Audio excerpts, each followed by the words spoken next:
Good morning, everybody. Happy Wednesday morning for what looks like kind of a gray day here in Milwaukee, Wisconsin. My name is Jeremy Cherney. I'm the president of Tobin Solutions and here to wake you up around security and what that might mean for you. We're going to be talking about security. We're going to be talking about what the risks are. We're going to be talking about what the mitigations are, and we're going to talk about any questions you might have along the way. And there'll also be time at the end for questions. And really fundamentally, if you know a lot about security, then there's going to be things on here that, it may not be as much of a value for you, but there's going to be some stuff that hopefully is going to be new for you. And hopefully, it's a blind spot. Because that's really one of the most important things with security is at least understanding what the risks are. It's one thing not to do something about it. It's another thing not to know it's there and it's in completely. So goal of today is to also help uncover any blind spots you might have. When we talk about security, what are we even really talking about? What are we trying to protect you from? What are you concerned about? And really, it boils down to really three buckets. There's confidentiality, integrity, and availability. So as we're going through all of this, everything we're talking about is going to be a potential security incident. And sometimes it's one or more of these together that creates the problem for you. So we'll be diving into that.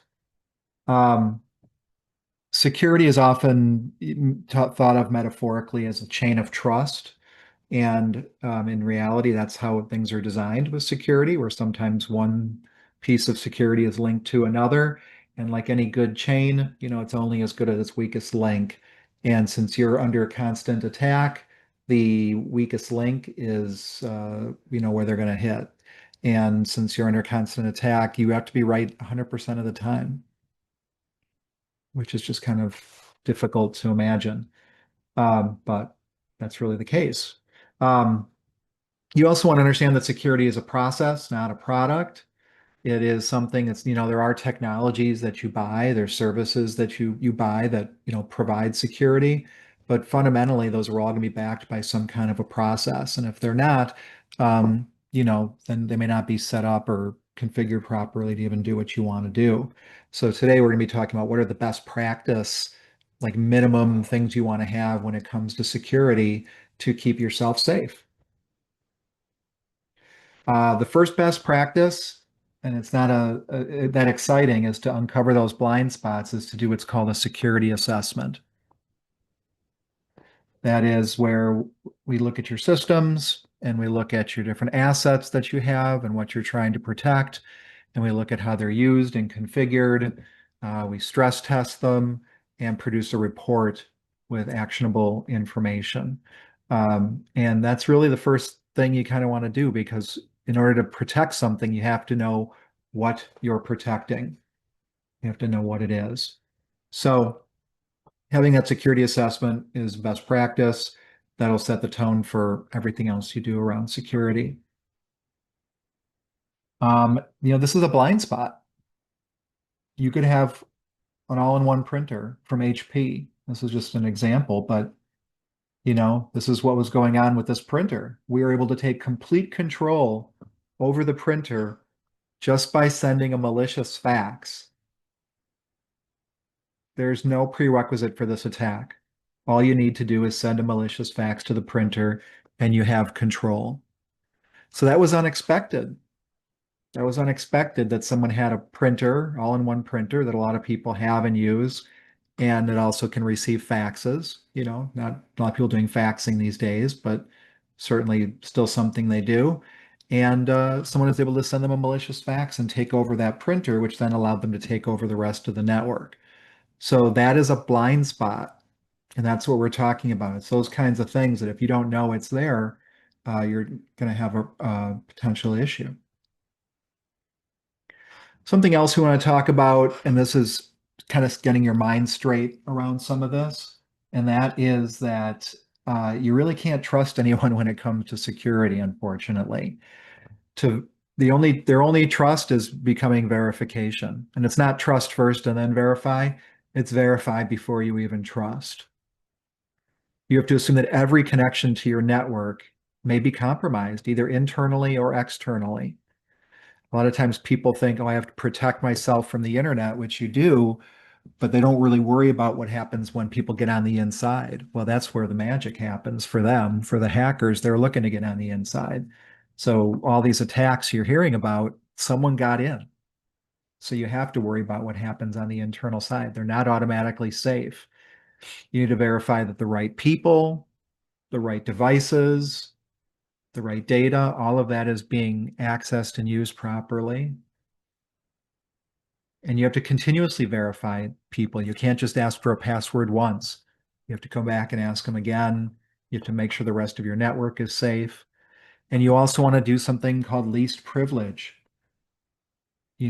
People are still, we see when they get set up in some of these systems, they're set up as administrators when they don't need to be an administrator. Administrators who need to administer the systems need to have administrative privileges. People that are regular users of the system should not. But if they are running as administrators and they get hacked as an administrator. So you always want to make sure people are getting less privilege, not more. You just need just enough to do their jobs and not more. If the salespeople don't need access to the finance reports, don't give them access to the finance reports, and vice versa.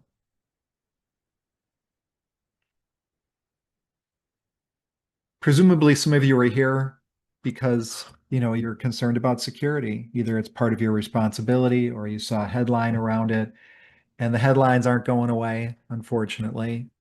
And as I said before, it's not if, but when and how bad. And yesterday, I don't know if some of you were impacted. Yesterday, there was or no, it was 2 days ago.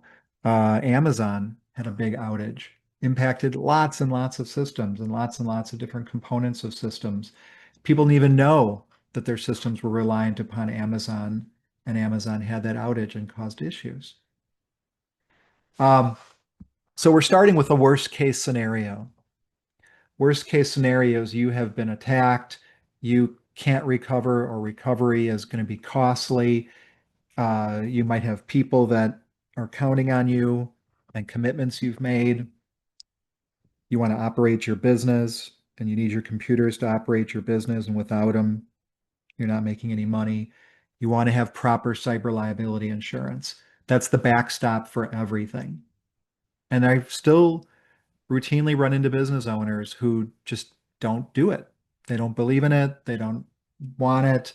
They want to be self-funded when the incident occurs. And I get that, it's a choice, but recovery is very expensive. It can easily be tens or hundreds of thousands of dollars, depending on what you've got going on. And in some cases, if you're a really big business, millions of dollars. So you want to have that insurance. You want to make sure you're going to get a security questionnaire and you want to answer that honestly, because if you don't, then they may not cover you. And you also want to know that can also affect your premiums. So you want to know what that questionnaire is. Sometimes you can get a better premium if there's things you can address on your security posture that's discovered in your security assessment that we mentioned earlier. They might save you money on premium because the stuff's getting expensive. So big action for today. If you haven't got your cyber policy or you don't know what it is, call your insurance agent today or tomorrow, but get a hold of them and find out what they've got for cyber insurance, what you've got. Uh, because again, a blind spot, even for things you're like, hey, I have everything in the cloud. Why do I need insurance for that? Well, the cloud isn't safe. As I just mentioned, AWS was down, had all kinds of outages for a day and a half or more. In March of 2021, this data center had a battery fire. Battery exploded or something, and the whole building went down. And all the systems that were on there were lost. Now, if those weren't properly backed up, you didn't have proper insurance for that outage, you're going to have a problem. So the cloud itself does not keep you safe. You want to protect yourself for outages there, including what's called business uh, a contingent business interruption insurance. And that's where a party that you use, like a cloud service you use for one of your business systems, might be hosted in a data center like this one. And so if that's going to be down for some period of time, days, weeks, months, uh, you want to have insurance for that system not being available if it causes you a business interruption. Because ultimately, with everything in the cloud, the data, the endpoints, the accounts, how you access it, that's all up to you. The rest is up to them. So if the system goes down, like everyone was down yesterday with AWS that was impacted, they're just waiting. There's nothing they can do. AWS is still, can be responsible and fix it, but you're down. There's nothing you can do while you're waiting for some of these cloud services to be up and running. So that could be a short period of time, like a few hours. That could be a long period of time, like days or weeks or even months, depending on what the outage is. So what happens when disaster strikes? What are you going to do? Like, how are you going to run your business? So after you've made sure you've got good cyber insurance, the next thing you want to do is you want to look at how you're going to run your business when you don't have any computers. That the computers you use or some critical component of the computers are not functioning. How are you going to operate? So you want to think about a business continuity plan.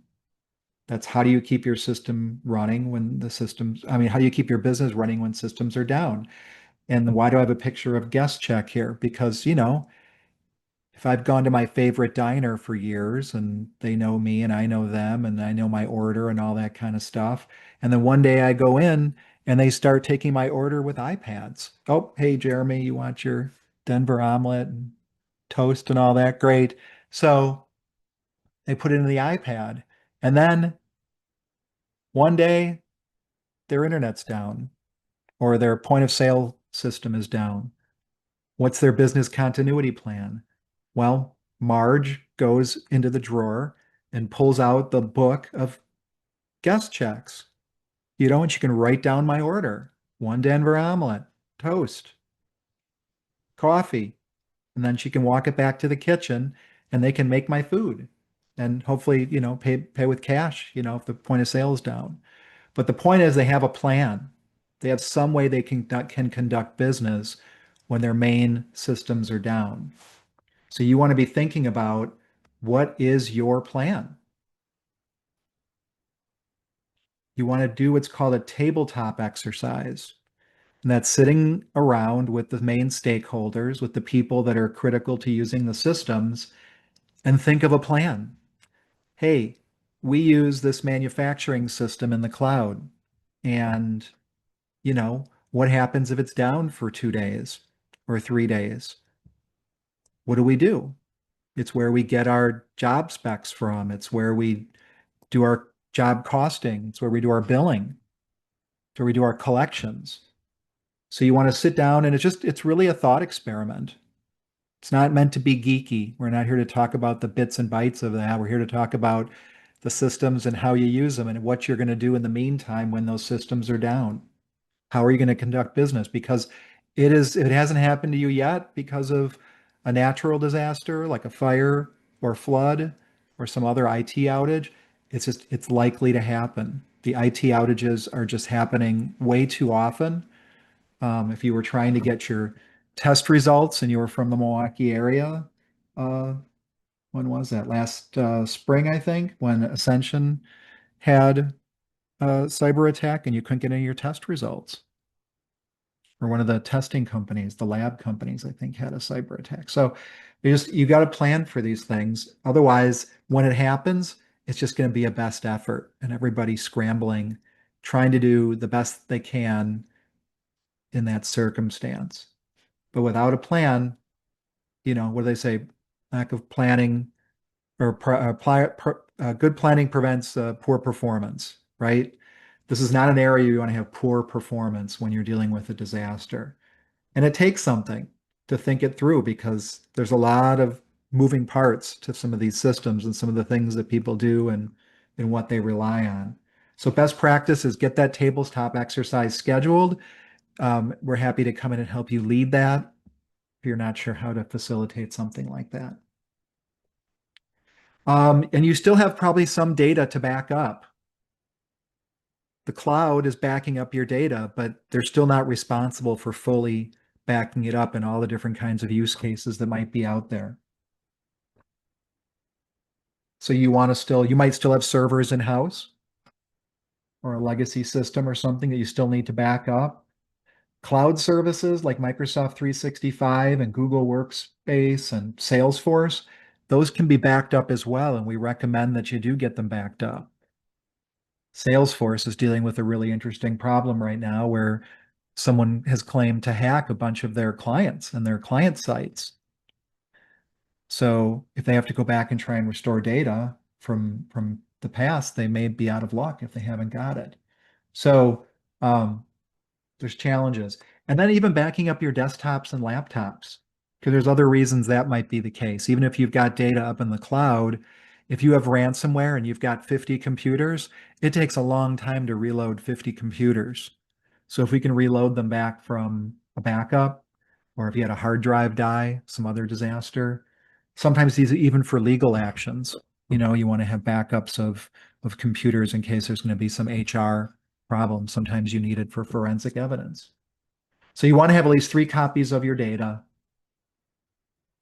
That's the best backup strategy so that you can recover from ransomware, mistakes, or other problems. Stay in business, keep your backups going. This is also something that you need to define is what are your recovery expectations? People talk about backups and that, but it's really what are you expecting when the systems are down? How fast do they have to be back up and running while you're running your business continuity plan? Does your business continuity plan need to run for a day, for a month? And while we're recovering the systems, these are critical things that you have to decide as a business owner or as a stakeholder. How long? What's your recovery time objective to get your systems back up and running? How far back do you need to go? And in worst case, really worst case, what does that look like for you? Like a lot of people are like, hey, I don't want to be down for more than a day or two. But in worst case, I can be down for a week or a month. And if you're planned properly, you might be able to. But if you haven't planned properly or you can't because of the nature of your business, you're going to want to know those key dates, those key objectives when you're designing your disaster recovery plan. Because while you're running your business continuity plan, your IT people are running your disaster recovery plan or diligently waiting for your cloud service provider to run their disaster recovery plan. If you haven't got a plan, guess what? Same thing. You're left at best effort.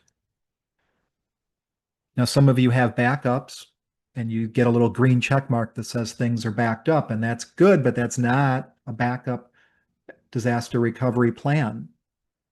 That just simply shows that the backup software thinks it backed up everything correctly. That is distinct and far different than restoring everything from scratch and having it all work.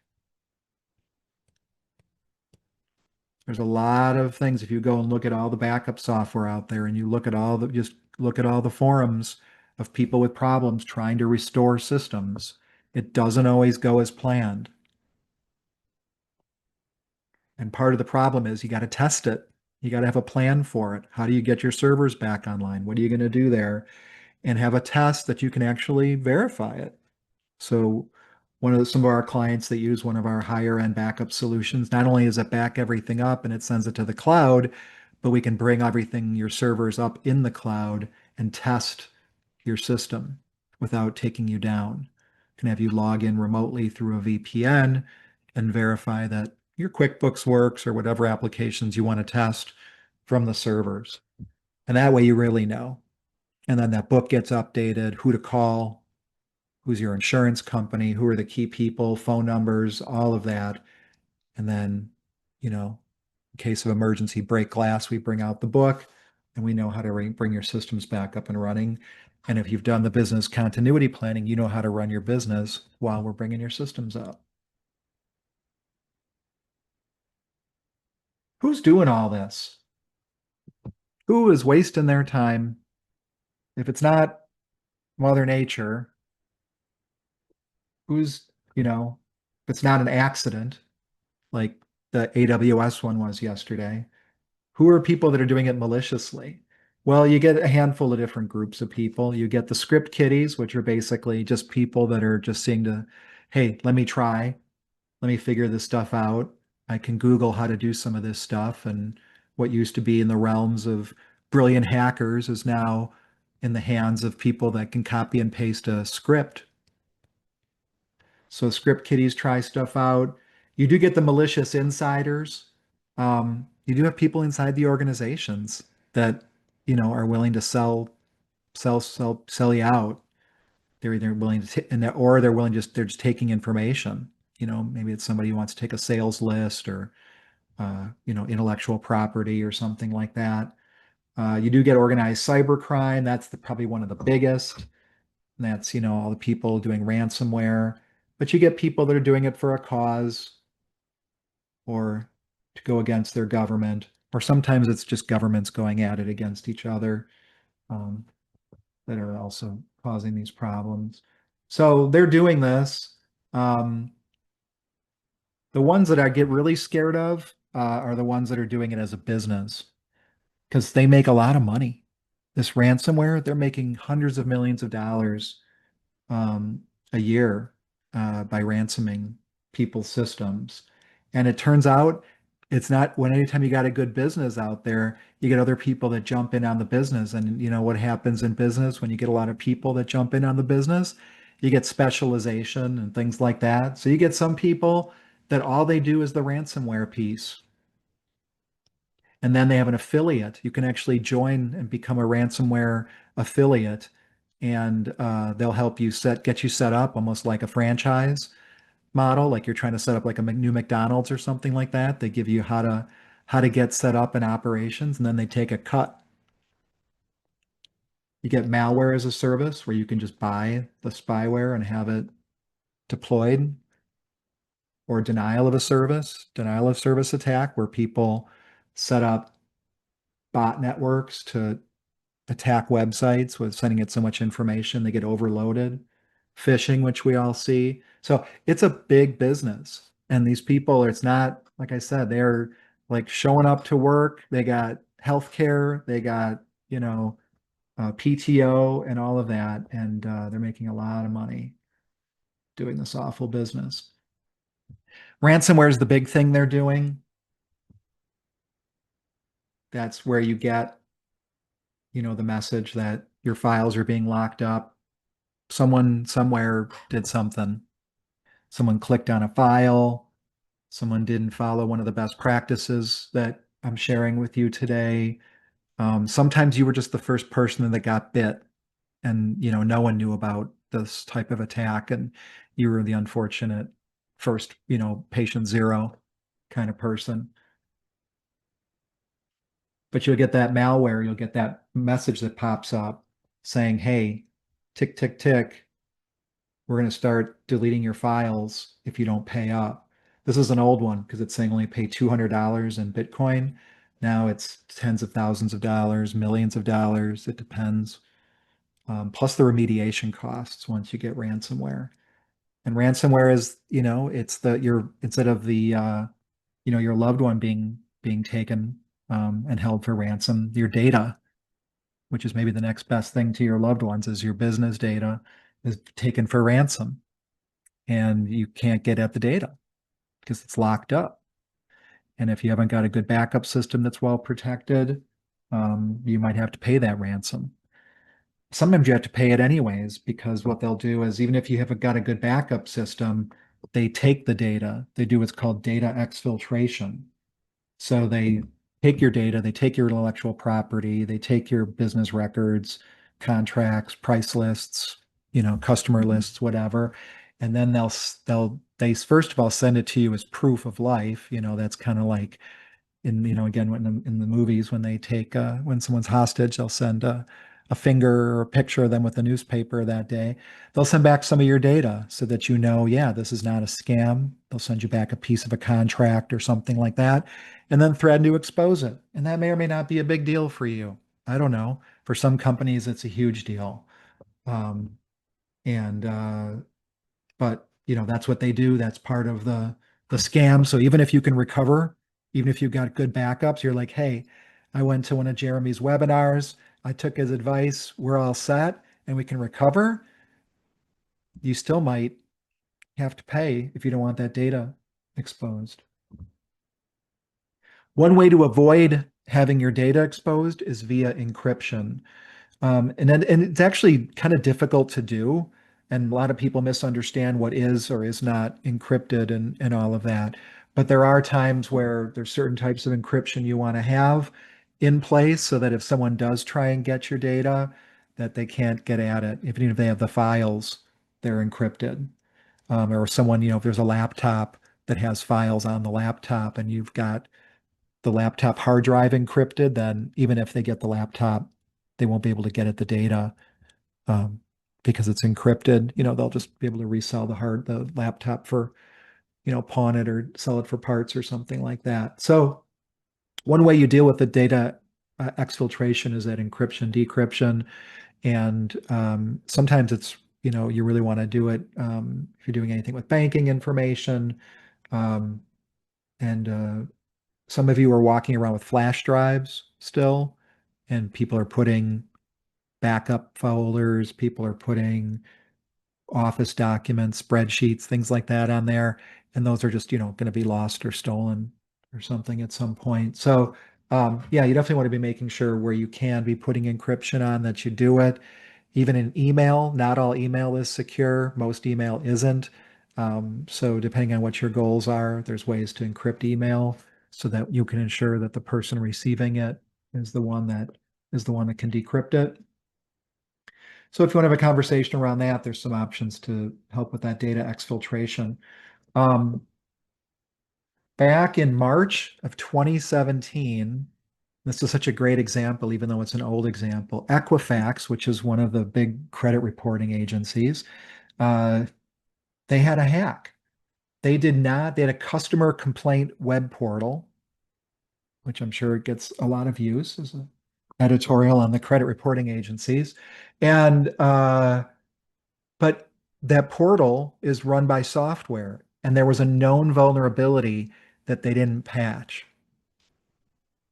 And so what happened was somebody was able to break into that customer complaint web portal, and then from there, they were able to do what's called move laterally through the network. They were able to move to other parts of the network where they found passwords that were stored in plain text that they could get even further with systems. And they were in there for months they were in there doing stuff before they figured out what was going on, all because they didn't patch something that was known to be patched and a violation of their internal patch processes.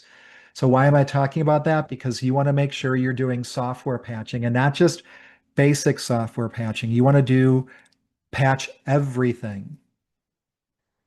Patching sometimes gets a bad reputation. There's times where you patch and it breaks something. And unfortunately, while that still is rare, it does happen and it's annoying. So people don't patch. But the problem is you're then running with software that can be insecure. So and leave yourself up to vulnerabilities, which, if you haven't got time for software after a patch, buggy software, you're not going to have any time to deal with the system when it's full of ransomware. So you want to make sure you've got a really great patching system in place and not just patching Windows and Office and things like that, but you want to make sure everything is patched. Your website might need to be patched. all the software you use, Adobe, the Reader, all the applications, when you get those, you get that or you get that email that comes in, and the email's got an attachment, and you double click the attachment, and then some program launches. Sometimes it's launching Word or Excel or, Adobe Reader or Foxit if that's your PDF reader or something else. So those programs come through, and all of those applications, if those are not patched and updated, could potentially be a vector of attack. And, Microsoft and all these are patching monthly. Patches are coming out for, broadly and generally speaking, daily and weekly. And there's some patches that come out that are what are called 0 day. And those are the ones you want to really have your attention on. The 0 day patches are the ones that just found out about it. Nobody knew about it. The and it's actively being exploited. Totally brand new attack, unknown to anybody. And now the people are scrambling, the software companies scrambling to put out a patch, and then you want to get that patch installed as quickly as possible. Well, if you only patch once a month or once a week or something like that, you could miss one of those 0 day window opportunities and leave yourself vulnerable. So you want to have a really good strategy. You don't want to be one of those 70% of organizations that got hit and it was because they didn't patch, especially with something that's generally pretty easy to do. So patching, another great way to avoid security incidents. A few years ago, I don't know if you remember, Colonial Pipeline, which was a big fuel, oil gas supplier, had a ransomware attack. They were shut down for a week. They had to pay a big ransom. Governments got involved because, gas lines on the news, and it's part of our, strategic infrastructure. And it was all because of a single compromised password. They had some system sitting there with some password that was sitting out there that someone knew. It wasn't protected in any other way. And that's how they got in and caused all that damage and all those problems, excuse me, and all that time wasting for people. So you want to still have a good password manager. Passwords are still widely used, and most people have dozens of them now, if not more, for different banking and 401k and different business systems they use, and for everything. I mean, you have to have a password for just about everything now. And if you're not using a password manager, how are you keeping your passwords? If you think you've got some clever trick where you use like your birth date plus the name of the website or something like that, the hackers have guessed that kind of stuff. And like I said, these things get breached all the time. So when they're breached, they can sometimes see what the passwords are. So if they see, a password for you, they see your email address and they see this password, they're going to go try that password on all the different websites and just do it automatically. They do it electronically. They don't key in each password. They can sit there and try your password and try everyone's password on different sites. So you want to create hard to guess passwords. You want to store these.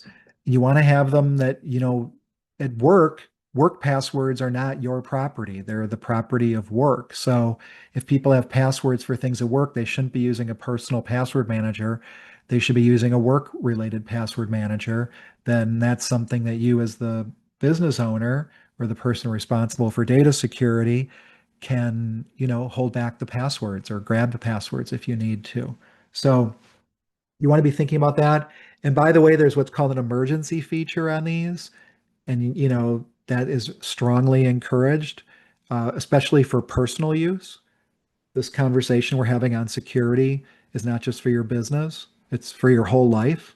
So, if you've got passwords for home, do your spouse or your parents or your kids a favor and set up a good password manager, and then give some of them emergency access to it so that they can request access and they'll get access after some period of time if you haven't responded because you're dead or in a coma or something like that. They could say, yeah, give me your passwords. And after 24 hours, if you don't respond to this email that says, your kid wants access, you will grant them access. So that's a really helpful thing to do. We did that before our kids went off to college. You're dealing with parents and things like that. Um, you want to have that. So guard your secrets, passwords, passcodes, codes to safes, alarm codes, all those kinds of things can be stored in password managers. Pass keys, if you're probably getting prompted or seeing some of these, it's also can be stored in password managers. In some cases, you have to use pass keys now. If you haven't been forced to, it'll probably be coming sooner than later. These replace passwords, and there's kind of a geeky thing behind them, but they are useful and they are more secure and they are the future. And if you don't have a good password manager, these aren't things you'll be able to write down. Some of you are still keeping passwords in a notebook. You're not going to be able to write down a pass key. You're going to need a place to store it and manage it and back it up and be able to share it periodically and change it and do things with it. And you're going to need a digital system for that. So if you're not already in the world of password managers, you want to get on board sooner than later.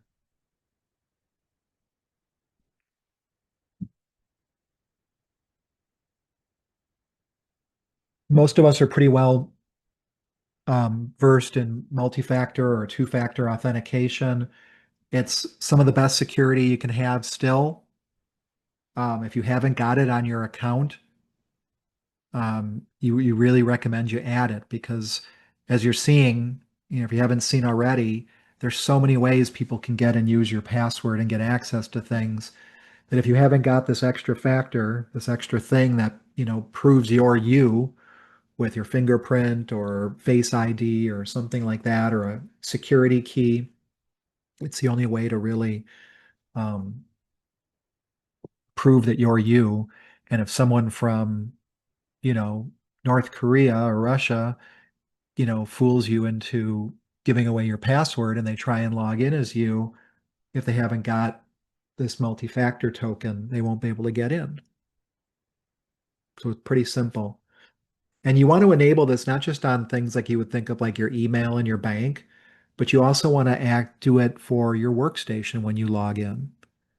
Some of you still just use a password to log into your workstation. Well, some of the attacks we're talking about assume people are inside the network and already on a workstation. So if they have a password and they don't need a second factor, they can just log into your workstation.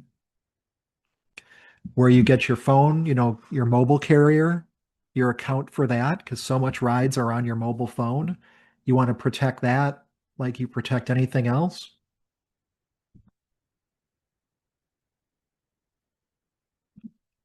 Um, your internet domain registrar, make sure that has multi-factor on it.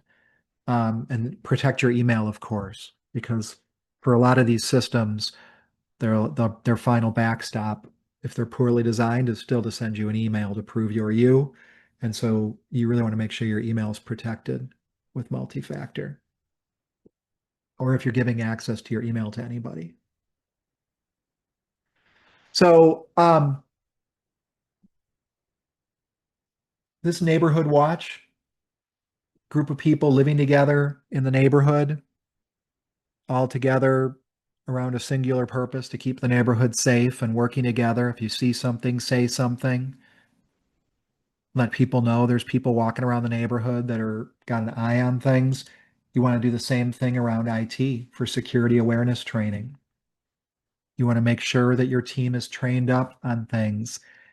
If they haven't seen a video like this or come to a webinar, have them come to one.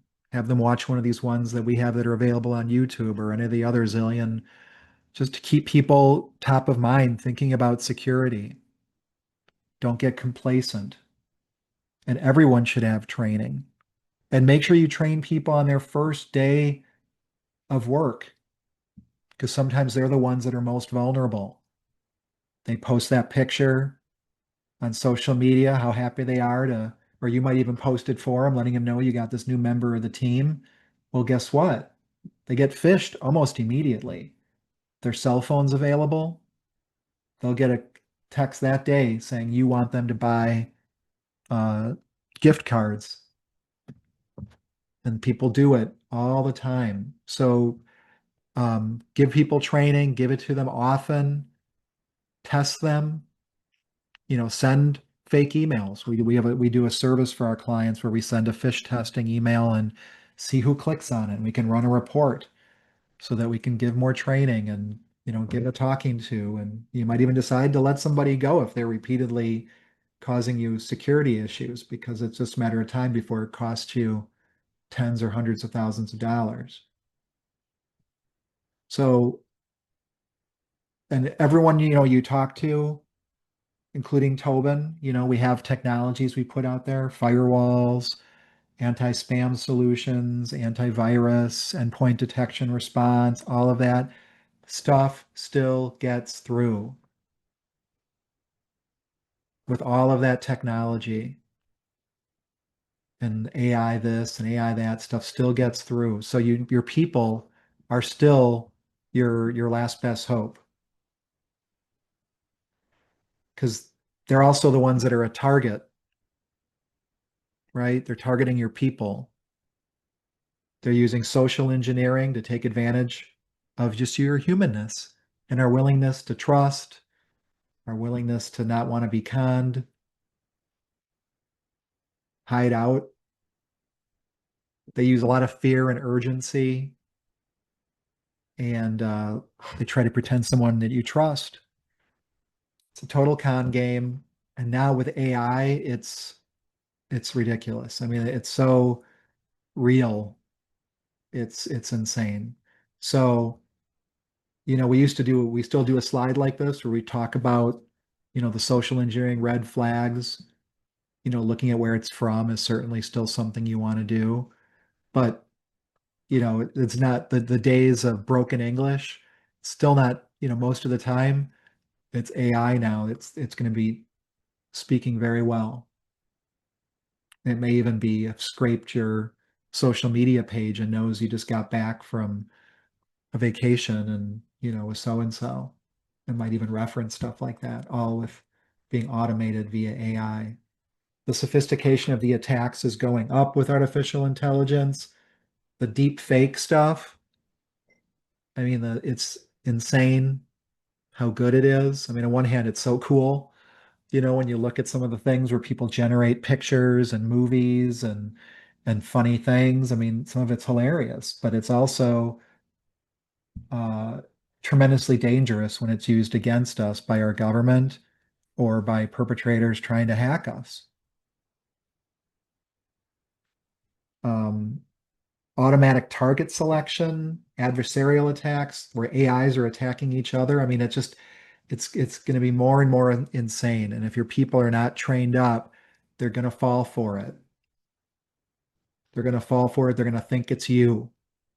They're going to think it's me, and they're going to fall for it. So the question is how to avoid that as best you can. Train them up.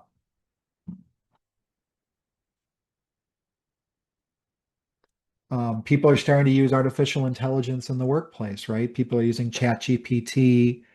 People are using Copilot or Plexity. I mean, all, Gemini, all of these things.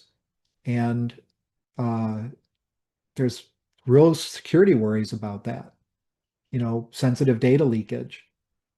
People are posting, taking um, your own business data and pasting them into things like ChatGPT. And sometimes that gets used. Sometimes it gets used to train the system or gets exposed in some way. You can have what are called prompt injection. There's something going on right now where people can take, people are taking pictures and putting pictures and posting them into ChatGPT to have them analyze the pictures or say, well, what do you think about this? Well, people can alter the prompt that you're actually putting in by embedding things into the picture, code that overwrites or augments the chat you were putting in. So there's a lot of risks with all of this. It's very much people are moving fast and furious. There's a lot of money going to it. There's some security going to it, but it's a security headache all into itself. And having things out in the cloud, people have always had documents out there and things like that that people, you have a concern about. There's kind of a different level of concern when people can take your prompts and your thoughts and questions you've asked and do something different with it. So there's a lot to be concerned about when it comes to using AI. We recommend you have a policy. We recommend you do it securely. We recommend you provide the tools and manage the tools like you do for everything else for your company, and or even consider private AI products. There's a way to set a private AI server if it's something you want to try and use, but you're concerned about the cloud implications. So this is going to definitely be something people are using this every day now. So watch out for AI.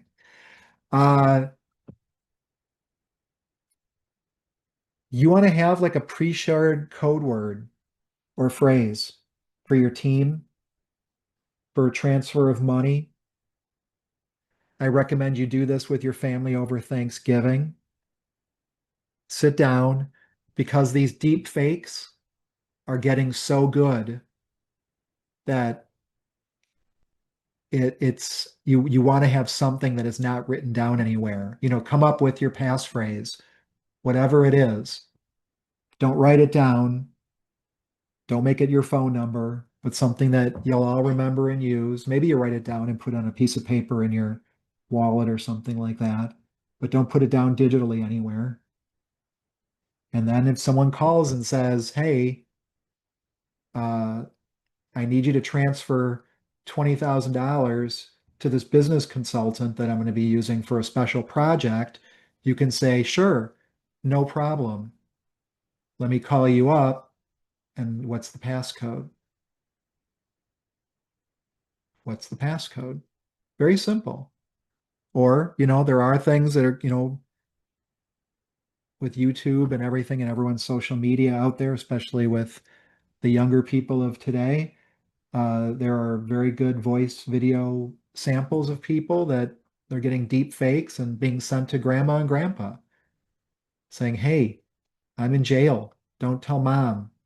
I don't want to get in trouble. I need $1,200 for, you know, the prison or for bribery or whatever it is." Like there's these things are happening, and it's so you want to have like your method of doing this again before you need it, because to ask somebody, "Oh, what did I do last night?" may not be sufficient if it got posted on Facebook where you went and all that. So think about that. It's an interesting experiment, and it's an interesting conversation because people are going to use this and need this. You can also, on a personal note, go check your credit reporting.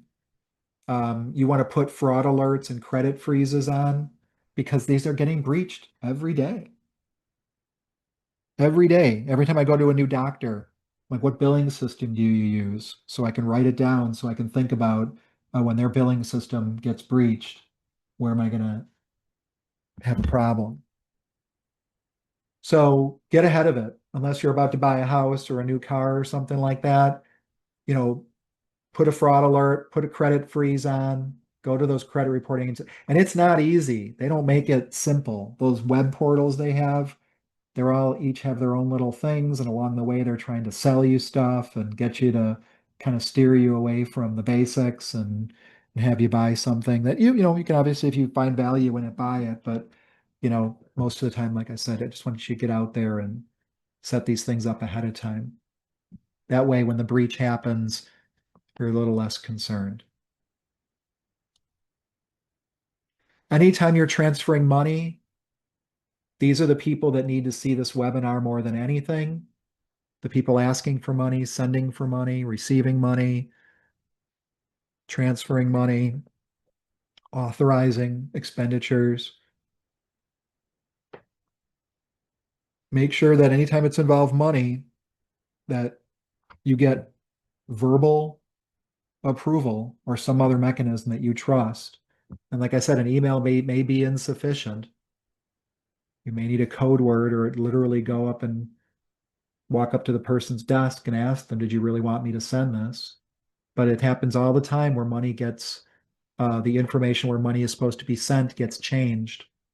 And then money is sent to the wrong place, received to the wrong place, and it's gone. So, and especially like I said, those new employees, make sure they know right away.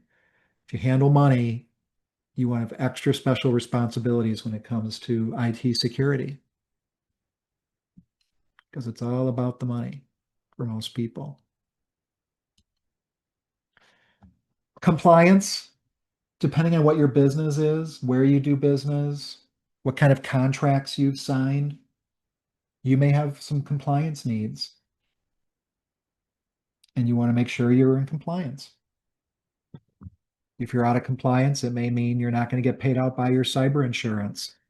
It may mean your business contract can't be honored. Or it may mean you could lose a contract if you do business with the government or have some penalty, financial penalty if you have HIPAA violations. So most of the time you know if you have compliance needs, you know what you have there, but people don't think about the cyber insurance or other business contracts. They'll get a contract from a new client. Sure, I'll sign it. Great, new business. And they don't really read it, that they just agreed that they're going to maintain their systems a particular way, that they're going to run antivirus and endpoint detection and response software and do good backups and training and have cyber insurance, all that kind of stuff. So you want to look and know what your agreements are and be in compliance. There's other blind spots out there that people ask about, and there's all kinds of things, that you can be concerned about. Everything from all those smart devices we plug in everywhere, untrusted computers. There's a lot of people that spend a lot of money and time protecting their business computer network, and then they let someone, a home user, log in with their home computer that is the same one that their family uses for all their family business and games and schoolwork and all of that. And that computer may not be updated, may not be patched, may not have antivirus, may have who knows what, but it's not trusted. So untrusted computers could be a blind spot for you. If you got those remote workers, we recommend you provide them with a company provided laptop. Public Wi-Fi can still be scary sometimes, depending on what it is. A lot of apps now are protected with end-to-end encryption, so public Wi-Fi isn't quite as scary as it used to be, where you need not necessarily need a VPN, but you might. Kind of depends on your use case. But never ever, when you connect to Wi-Fi, a lot of times you'll get those screens they send you to that are like a terms of service to accept. And you have to accept those if you want to use the Wi-Fi. But if it ever says in order to use the Wi-Fi, you must install a certificate on your device, and then a prompt comes up that says, click here to install this certificate, do not do that. Do not install that certificate because installing that certificate will undo any encryption that you have. That'll undo the encryption with your Wi-Fi. So you don't ever want to install. So you can use public Wi-Fi. I use it. You just want to make sure your devices and apps are all encrypted and not using any of those certificates. And watch out for the silly stuff too. Train your people. If one of them goes in your parking lot and picks up a flash drive with David and Zoe's precious memories on it, don't plug it into a computer to see what David and Zoe look like. Could be an attack, especially if it's a targeted attack. Those QR codes that we all got familiar with scanning during COVID, don't touch the menu, scan it. So what's the first thing we do? We scan these QR codes. We're very accustomed to it. Well, the QR codes are really just a website address. And you can make QR codes for free. You can go online, generate one. You can print them off, put them on labels, and put them all around. You can go and put them over the labels at the restaurant instead of the menu to take them to a different menu with a different payment system. All kinds of options you can do with those kinds of things. So you just got to kind of be alert. Trust no one. Remember, that's kind of, you can't trust those QR codes necessarily. You got to think, okay, is this really what I want to be doing here? Is this really needed? So those blind spots are out there. As we talk about all of this, as I said, security is a process, not a product. You can not only buy the technology, but you can buy someone to run it for you. That's something that we do for our clients. We can help them get these set up, use them securely, train them how to use them, and then manage and monitor them and make sure that they're all working as they should. They're not alone, they're not a substitute for the things we're talking about here, but altogether, they become part of your security puzzle, part of your picture, part of your security journey, different pieces and components to put together. But you want to do a modern security stack. If you've got something that's old or hasn't been updated in a long time, it could be vulnerable or just not up to date on managing the latest threats. So these are the best practices. Gone through all these, you're going to get a opportunity to ask some Q&A here for some of you if you're around, have some questions. You're also going to get a link to a survey to find out how I did today. You can rate me, rate the content, rate how the experience went for you, and you'll get a copy of the slides and a link to the video of all of this. But really, nothing's going to happen unless you act. If it sits in your head as a good idea, or if it sits in your head as I'll get to that someday, or if it sits in your head as the kind of thing that keeps you up at night, then what I would do to start alleviating that stress is get something on the calendar right now, right after this meeting, to even just plan your next step, to set up your next meeting, to research whatever you need to research, learn what you need to learn, but get an action on it. As you've seen, some of these things, when you're in action on them, it's kind of too late. You can't guarantee someone is never going to get hit. If you ever are with someone and they're telling you, we will guarantee protect you 100% and things like that, they're really kind of blowing smoke at you. They may have a good track record, but they can't protect you 100%. If you haven't been hit yet, people just aren't trying hard enough to hit you. So take that for what it's worth. Cybersecurity Awareness Month. So think about this as Halloween when you think of the Halloween scariness and all of that. Think of security and think of, what can you do so it's a little less scary for you? What can you do to sleep a little better and keep your business and yourself safe? Let us know how we can help. Thank you very much for being here today. We will see you at the next webinar, and I'll be around for any questions.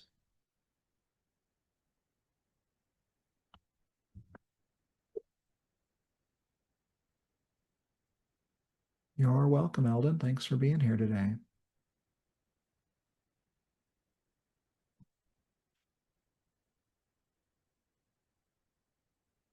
By the way, we can do this presentation live and in person in your company or organization that you're a part of. Do you think they should hear more about security?